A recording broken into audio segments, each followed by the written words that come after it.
maa leen di nuyu yéen ñëpp bon di leen ziar di leen jox seen wàccuwaay tey ASC Néma Centre moo woote donc en tant que responsable ASC bi woo nañ ñëpp pour ñu ñëw teewee set setal bi ñu def tey maanaam nettoyer koñ bi donc depuis 8 heures la ñu commencé ba daanaka ñu ngi si midi wala 11 heures si lañ commencé di nettoyer koñ bi donc commencé nañ depuis presque booy dugg si Néma 2 ba ñu ngi nii cité Jambo ñu ngi Castor loolu yëpp si cadre nettoyage brok donc si cadre brok bi la ñu nekk nii bon xam nga nit ki comme noo ko waxee rek sa koñ moom yaa ko war a setal doo xaar mairie bi wala état bi pour ñëw bale la sa buntu kër wala sa koñ donc moo tax ñu ngi jël initiative bi tey bale koñ bi defar koñ bi ñu set si cadre brok bi rek comme président Sonko bu ñu ko wootee tamit ci la waaw ñun ñu mobiliser ASC bi ak waa koñ bi ñëw di set setal alhamdulilah gars yi génn si nañu même su fekkee nombre bu ñu soxla amuñu ko mais alhamdulilah gars yi génn si nañu ñi ñuy bëri ba pare newuñu di liggéey moo gën ñi ñuy néew ba pare di liggéey macha allah booy nekk fii yëpp ñu ngi commencé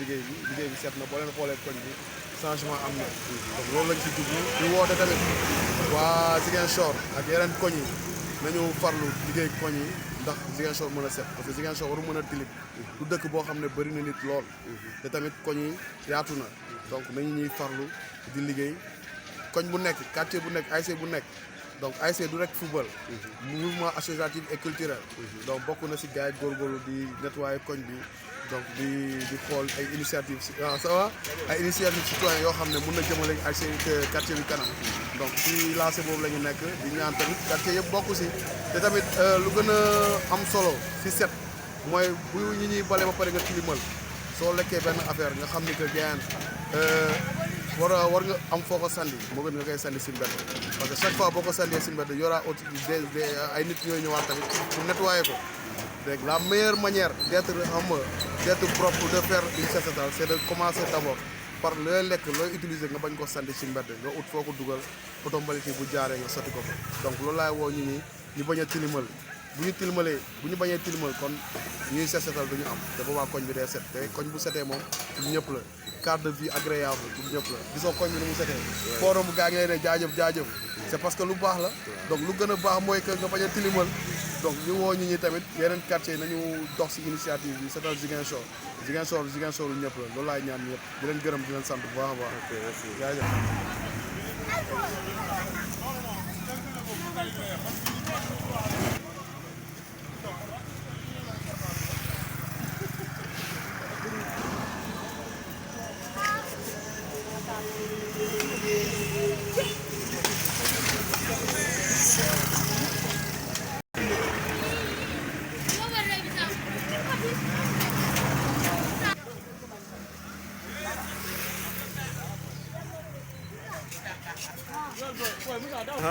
Présente-toi.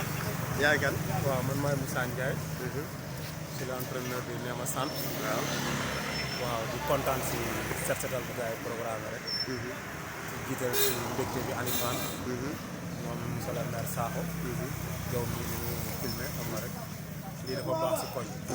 koñ dafay jaadu des fois jeunes yi génn defaral seen bopp koñ bi mais waruñu xaar autorité yi di ñëw dina ko defaral autorité yi lu nu mën loolu la ñuy def fu nu mën a yem foofu la ñuy yem mais le reste nag jeunesse bi ñoo koy def soo gisee ñu ne jeunesse moo yor réew lii moo tax ñu ne jeunesse moo yor réew tey ku nekk su génnee def li quartier maire bi du sonn lu mu war a liggéey fii parce que mbalit ñëpp xam na ni dafa am problème ci Ziguinchor kon bu ñëpp di xaar oto yi wala ñuy xaar maire bi franchement day xaw a métti hygiène moom mooy dund daal set moom fu mu amul rek pour wér-gu-yaram am fa day xaw a jafe kon daal lii damay ñaan jeunesse Néma Centre jeunesse Ziguinchor ñu koy faral di bëri lu ñu koy def suñ koy def daal yaakaar naa ne Ziguinchor dina bokk ci réew dëkk yoo xam ne mooy raw si Ziguinchor te am naa si yaakaar daal jeunesse bi ak avec maire bu ñu yor si li mu woote brok bu gars yi dinañ ko si jàppale quoi amul problème jaajëf gars yi merci.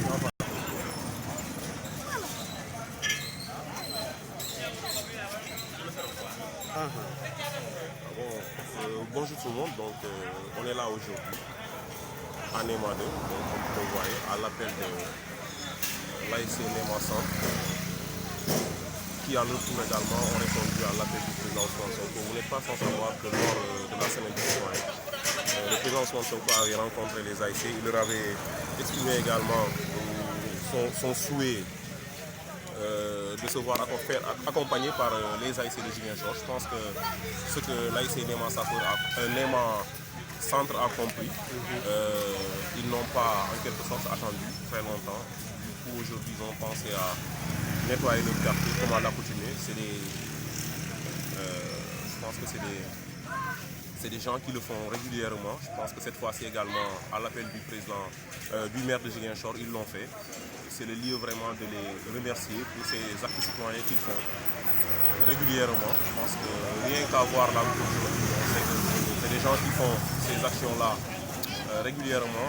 Maintenant, l'appel du président ou bien du maire Ousmane Sonko